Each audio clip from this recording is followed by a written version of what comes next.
Alright guys, today we have a really special video. We're continuing my series of comics you should be reading and basically trying to cover indie comics or comics less known that I kind of just want to expose to the world and get you reading. And today we have one of my favorites. It's called Shelter. It's a couple of years old now. It was published by Image and the author is Ed Brisson. Sorry if I'm saying your name wrong. And then artist I believe is Johnnie Christmas. I think I'm saying that name right. If I get that wrong, I'm just dumb. And it is completed right now. It has the 3 completed graphic novels, but stay tuned. At the end of this video I have a special interview and I'm going to post it below in the info as well, the whole thing that I did with Ed Brisson. Super nice guy, actually answered some of the questions I had for the series, and so that way you can check it out for people who've read it or haven't read it. I don't think there's any spoilers here, or maybe there is, and check it out. At the end I'm going to kind of paraphrase it a little bit, but let's get to what it's about, why you should pick it up, and where you can pick it up.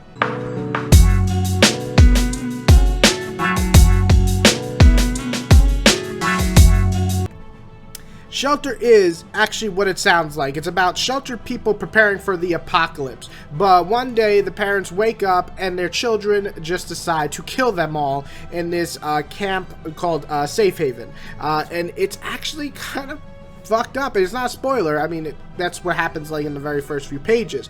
Now, not everyone agrees with the extreme ways of these children, and other children are like, no, thank you, I don't want to be a part of this. And of course that creates tension, creates a manhunt, and then betrayal, and it's just a murder spree. It's basically, if you want to talk, it's like Lord of the Flies meets Battle Royale, and in the best way.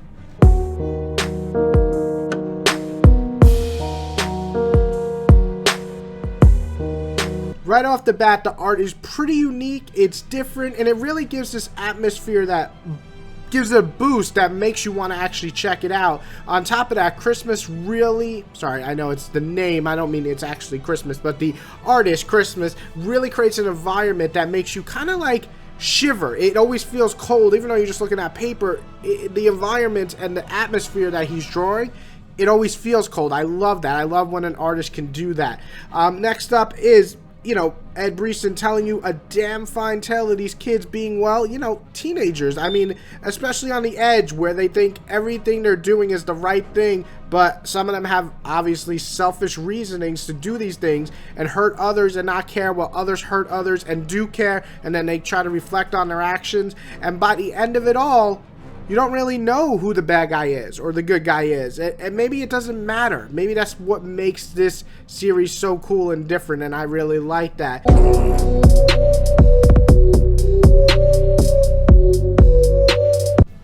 Alright, and you're wondering where you could check this out. Well, it's still in print, so you can easily get it on Amazon or in-stock trade. It's 3 volumes long, as I said. I would check the local comic shop. It might be harder to find because it is a couple of years old, but you can always ask your comic shop to order it. They would definitely do that for you. Now, if you're low on money, of course, you could try the library. I did find it's hard to find in a library, but all 3 volumes are on Hoopla, and as I mentioned in my last video, Hoopla is a great app that is free that you can download that is actually tied into your local library. You just sign in using your library card, and if you didn't know, that's free. Go get one, and you can download all 3 and read them because they're freaking great.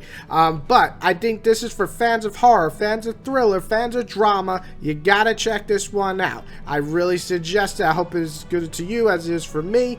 And now, just a little small thing, I'm going to put the whole thing of what Ed Brisson sent me about the questions I asked him for Sheltered, but I kind of just went over like what was his inspiration for the story, if he'd like to return to this story, and he kind of gave a really great explanation of why he came up with it, and it's great. So I'm just going to kind of paraphrase a little bit here of the things he would say. The reason he did this story is because he really came fascinated by the people, the preppers who begin to do this, to actually worry about the end of the world and start to kind of be scared of it, and they do what this does, create a safe haven.